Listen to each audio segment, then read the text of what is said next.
நம்ம ப்ரூடிங் செட்டப்பில் நம்ம புதுசாக ஆட் பண்ணியிருக்கிறது பார்த்தீங்கன்னா 1 வீக்கான பிராய்லர் செக்கு தாங்க. நான் 1 டே செக்காக கேட்டிருந்தேன். ப்ரூடிங் கொடுத்து குஞ்சை காப்பாற்ற முடியாதுன்னு அவங்க 1 வீக் ப்ரூடிங் கொடுத்து நம்மளுக்கு ஒரு 400 கிராம் சைஸில் செக்கு கொடுத்துருக்குறாங்க.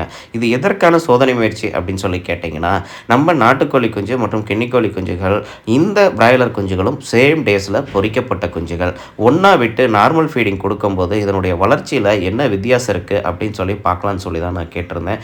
ஆனால் ஒரு சின்ன மிஸ் அண்டர்ஸ்டாண்டிங்கில் நம்மளுக்கு 1 வீக் நல்லா வளர்ந்த 400 கிராம் சைஸ் உள்ள குஞ்சுகள் கிடச்சிருக்கு. நம்ம நாட்டுக்கோழி கிராஸ் குஞ்சு பார்த்திங்கன்னா இன்றைக்கும் ஒரு 200 225 கிராம் குஞ்சுகள் தான் இருக்குது. ஒரே நாளில் பொரிக்கப்பட்ட குஞ்சுகள் தான். இதனுடைய வளர்ச்சியில் என்ன வித்தியாசம் இருக்குன்னு எவ்வளோ வித்தியாசம் இருக்குன்னு பார்த்தீங்களா?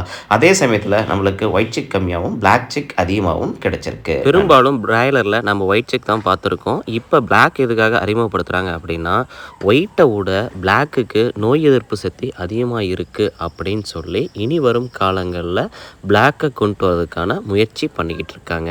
நன்றி.